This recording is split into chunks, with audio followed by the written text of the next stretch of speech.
यंदा किती तारखेला साजरी होणार महाशिवरात्री? मुहूर्त आणि पूजा विधी. महाशिवरात्री भगवान शिव आणि माता पार्वतीच्या विवाहाचा सण संपूर्ण भारतात मोठ्या थाटामाटात साजरा केला जातो. यासाठी शिव मंदिरामध्ये जय्यत तयारी केली जाते. अनेकांच्या घरी रुद्राभिषेक आणि शिव उपासना केली जाते. शिव मंदिरामध्ये भाविकांची गर्दी असते. फाल्गुन महिन्यातील कृष्ण पक्षातील चतुर्दशी तिथीला महाशिवरात्री उत्सव साजरा केला जातो. असे मानले जाते की पार्वतीने भगवान शिवांना पती म्हणून प्राप्त करण्यासाठी कठोर तपश्चर्या केली होती आणि या दिवशी त्यांची तपश्चर्या सफळ झाली आणि भगवान शिव आणि माता पार्वतीचा विवाह झाला. तथापि प्रत्येक महिन्याच्या कृष्ण पक्षातील चतुर्दशीला मासिक शिवरात्रीचे व्रत देखील पाळले जाते आणि विशेष पूजा केली जाते. महाशिवरात्रीच्या दिवशी उपवास आणि पूजा केल्याने जीवनात अपार सुख आणि समृद्धी प्राप्त होते. महाशिवरात्री कधी आहे? पंचांगानुसार फाल्गुन महिन्याच्या कृष्ण पक्षाची चतुर्दशी तिथीला 8 मार्चला रात्री 9:57 वाजता सुरू होईल आणि दुसऱ्या दिवशी म्हणजेच 9 मार्चला संध्याकाळी 6:17 समाप्त होईल. प्रदोष काळातच भगवान शिवाच्या उपासनेला विशेष महत्त्व असल्याने महाशिवरात्री हा उत्सव 8 मार्च रोजीच साजरा केला जाईल. महाशिवरात्रीची पूजा पद्धत. महाशिवरात्रीच्या दिवशी ब्रह्ममुहूर्तावर उठून स्नान करून स्वच्छ वस्त्र परिधान करावे. अंघोळीच्या पाण्यात थोडे गंगाजल टाकावे. त्यानंतर भगवान शिव आणि माता पार्वतीला नमस्कार करून व्रत आणि पूजा करण्याचा संकल्प करावा. त्यानंतर सूर्यदेवाला अर्घ्य अर्पण करावे. शिव मंदिरात जाऊन शिवाचा अभिषेक करावा किंवा घरी रुद्राभिषेक करावा. यासाठी शुभ मुहूर्तावर एका चौरंगावर लाल कापड पसरवावे. त्यानंतर माता पार्वती आणि भगवान शिव यांच्या मूर्तीची प्रतिष्ठापना करा. भगवान शिवाला कच्चे दूध किंवा गंगाजलाने अभिषेक करा.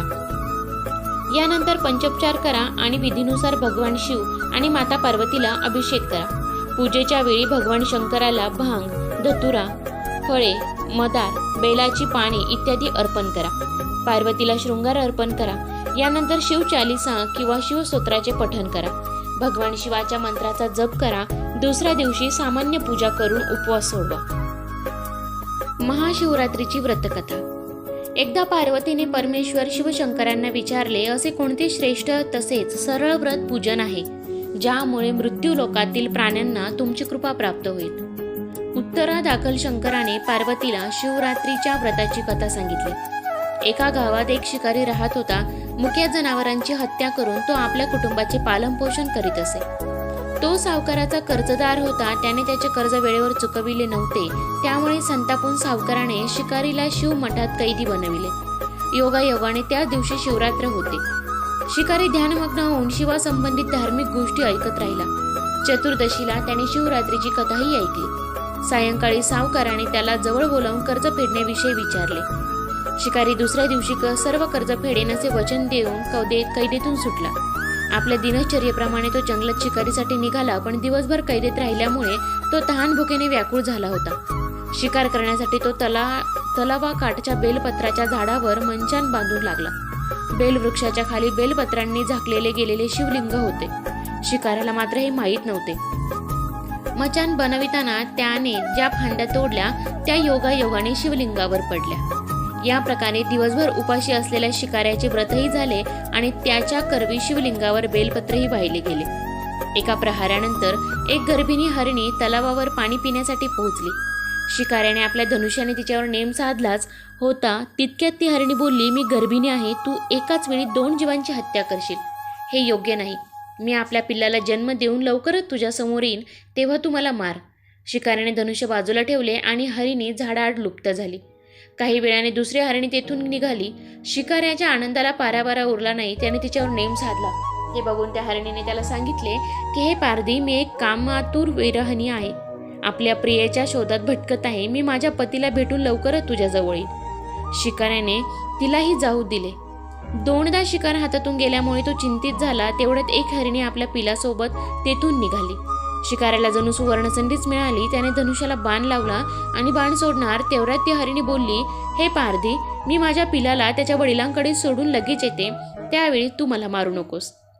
शिकारी हसला आणि म्हणाला, समोर आलेली शिकार सोडून द्यायला मी काय मूर्ख नाही. याआधी मी 2दा शिकार गमावली आहे. माझी मुले तहान भुकेने व्याकुळ झालेली असतील. उत्तरादाखल हरिणी म्हणाली, जशी तुला आपल्या मुलांची काळजी वाटते आहे तशीच मलाही वाटत आहे. त्यामुळे मी फक्त काही काळ तुझ्याकडून जीवदान मागत आहे. माझ्यावर विश्वास ठेव, मी लगेच परत येईल. हरिणीचा तो व्याकुळ स्वर ऐकून शिकाऱ्याला तिची दया आली. त्याने तिलाही जाऊ दिले. शिकार न मिळाल्यामुळे तो बेलाच्या झाडावर बसून बेलपत्र तोडत खाली फेकत होता. काही वेळाने एक धष्टपुष्ट मृग त्या रस्त्यावरून जात होता. आता या मृगाची नक्कीच शिकार करावी असा विचार केला, पण त्याच्यावर नेम धरला असता मृग दीनवाण्या स्वरात म्हणाला, हे पारधी, जर तू माझ्या आधी 3 हरिणींना मारले असेल तर मला मारण्यातही वेळ करू नकोस. म्हणजे त्यांच्या वियोगात मला एकही क्षणाचे दुःख सहन करावे लागणार नाही. मी त्यांचा पती आहे आणि जर तू त्यांना जीवनदान दिले असशील तर मला काही क्षणांसाठी जीवनदान देण्याची कृपा कर. मी त्यांना भेटून तुझ्यासमोर हजर होईन. मृगाचे बोलणे ऐकून शिकाऱ्याच्या डोळ्यांसमोरून संपूर्ण रात्रीची घटना चक्र आले. त्याने सर्व कथा मृगाला ऐकविली. तेव्हा मृगाने सांगितले, माझ्या 3ही पत्नी येथून वचनबद्ध होऊन गेल्या आहेत, मात्र त्या माझ्या मृत्यूनंतर आपल्या धर्माचे पालन करू शकणार नाही. त्यामुळे तू मला आता जाऊ दे, मी त्यांच्या समवेत तुझ्यासमोर हजर होतो. उपवास, रात्रीचे जागरण तसेच शिवलिंगावर बेलपत्र चढविल्यामुळे शिकारीच्या हिंसक हृदयाचे निर्मळ हृदयात परिवर्तन झाले होते. धनुष्य त्याच्या हातातून निसटले. शिवाने त्याच्या हृदयात बदल घडवून आणला. त्याला आपल्या भूतकाळातील कर्माचा पश्चाताप झाला. थोड्याच वेळात मृग सपरिवार शिकाऱ्यासमोर आला. या प्राण्यांमधील प्रेम पाहून शिकाऱ्याच्या डोळ्यातून अश्रू व्हायला लागले. शिकाऱ्याने त्यांना न मारता आपणही मुक्या प्राण्यांची हिंसा न करण्याचे ठरवले. देवलोकातून समस्त देव ही घटना बघत होते. घटनेची परिणिती झाल्याबरोबर देवी देवतांनी फुलांचा वर्षाव केला.